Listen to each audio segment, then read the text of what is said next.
Друзья, привет! С нашего возвращения прошло 2,5 недели, и я за это время даже не помыл мотоцикл. Давайте исправим. Все это время мотоцикл простоял под чехлом, прямо здесь, под подъездом. Гляньте, даже диски проржавели. К слову сказать, и погода у нас стояла нелетная. Шли дожди, было прохладно. И вот с сегодняшнего дня погода налаживается. На ближайшие 2 недели обещают бабье лето. Будет тепло, солнечно. Надо воспользоваться моментом, обслужить технику и потом еще покататься. Но сначала едем на мойку и подведем небольшие технические итоги. Даже любопытно, запустится, и если да, то с какого раза. Лампочки светятся. Напряжение 11,8. Слышу, помпа качает. Вытянем подсос, выжмем сцепление, чтобы коробку не проворачивать вместе с двигателем.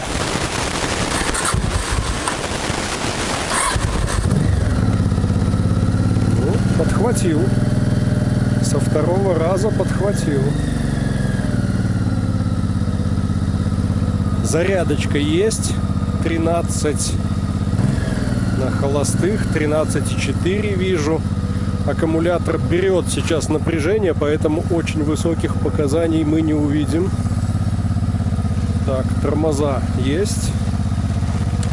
Сцепление вроде тоже.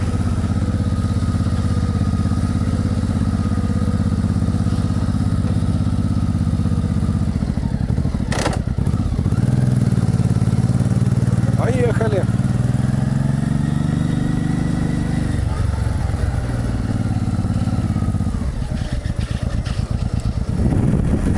Сейчас управление кажется настолько привычным, а посадка настолько удобной. 2 недели назад все воспринималось несколько иначе.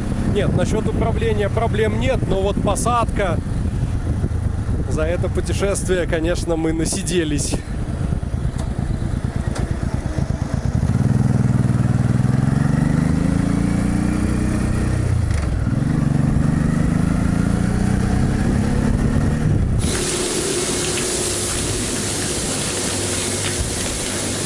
Что за фигня?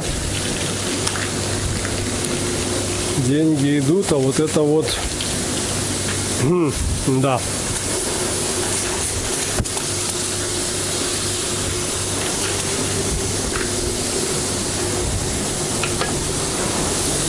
Ну вот, помылся.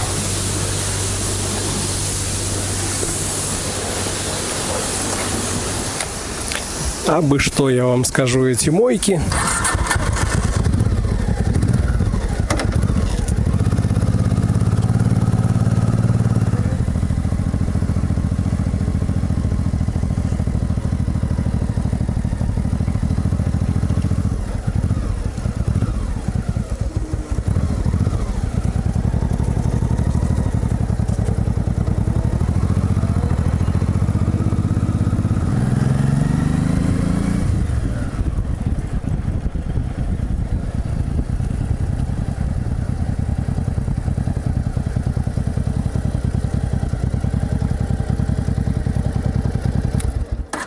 И вот вернулся я на ту самую парковку, где ремонтировал и обслуживал Хонду, где готовил ее к этому путешествию. Насчет мойки, прямо скажем, ерунда. Эти бесконтактные мойки, пыль с большего позбивал, но грязь прилипшая так и осталась. Вон глушители все матово-серые, по хрому капли повысыхали, остались пятна. Конечно, надо будет Хондочку перемыть и уже основательно, с губкой, с шампунью. Дуги, видите, тоже все остались чумазые. Давайте пройдемся вокруг, посмотрим подетально и подумаем, что у нас, как выдержала эту дорогу.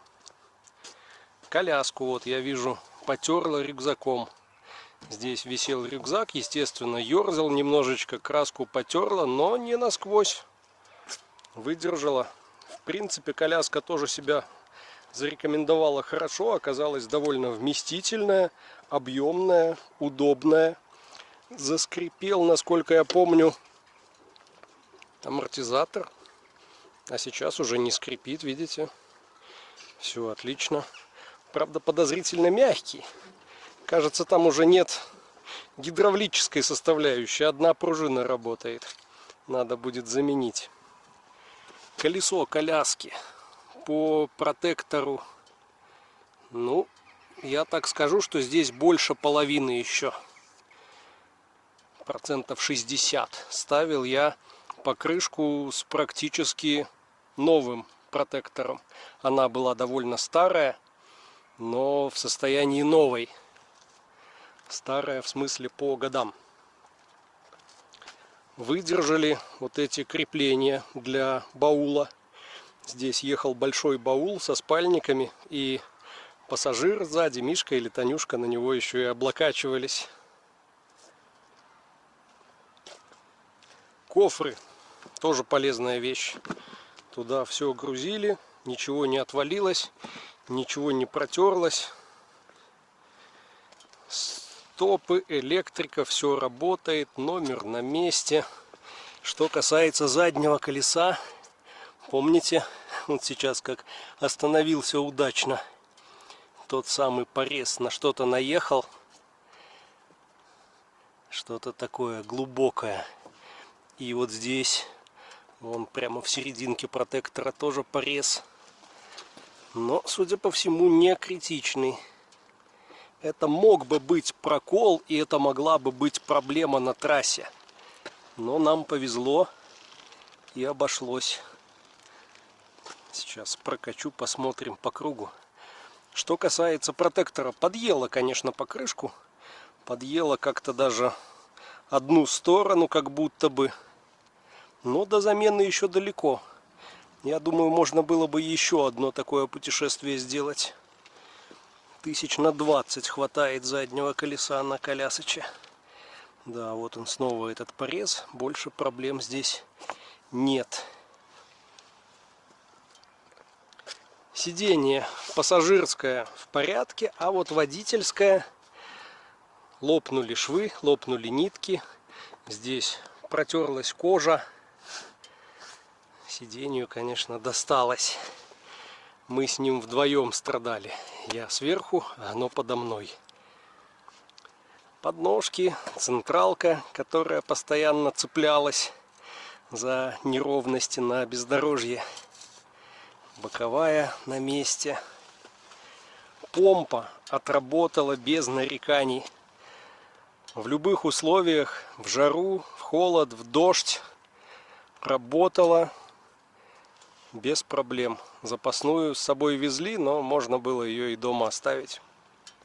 А вот что касается датчика температуры китайского, который я установил, он как раз таки забарахлил. В принципе, работал еще, но назовем это забарахлил. Надо было его постоянно пошевеливать, постоянно поправлять контакт, чтобы включался вентилятор при нагреве радиатора до 85 градусов. Я видел, что уже стрелка уходит в красную зону, и останавливался, пошевеливал, чтобы мы начали остывать. Вилка. Вилка отлично. Потеков масла нет. Немножко воды с мойки. Грязь подотрем. Я считаю, неплохо вилка себя показала. Колесо переднее, подшипники в порядке, не болтается.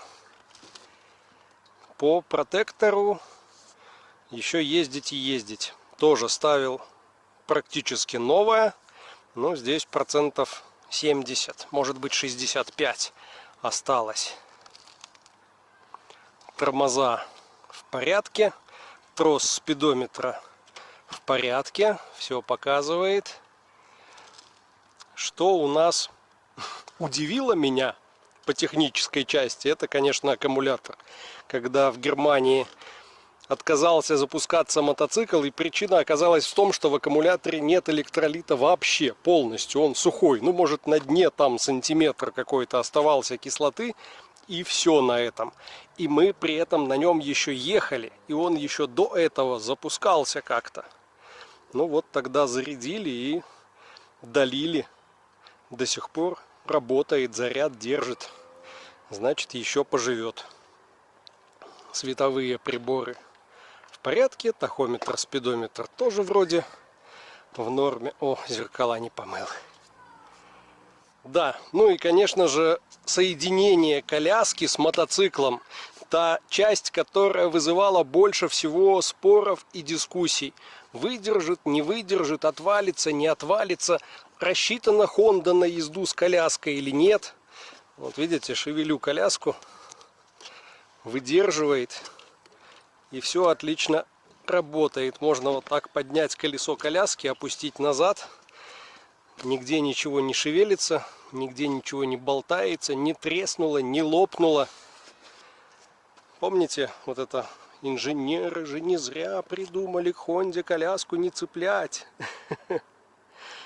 Мы с паном Войтеком оказались хорошие инженеры, справились на отлично. Ну и что надо будет сделать в самое ближайшее время?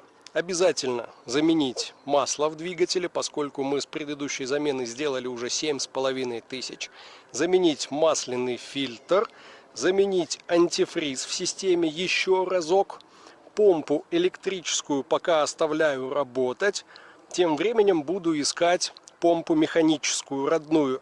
А там дальше посмотрим. Может быть, даже в системе останется две помпы. Одна как основная, а вторая как вспомогательная. На случай, если надо где-то остановиться в пробке, остыть на заглушенном двигателе. Или, ну, не знаю, какие еще варианты.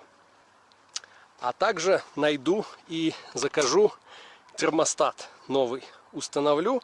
Здесь уже испанской жары не предвидится. Поэтому будем двигатель держать в рабочем диапазоне температур, чтобы быстрее он прогревался. Такие планы.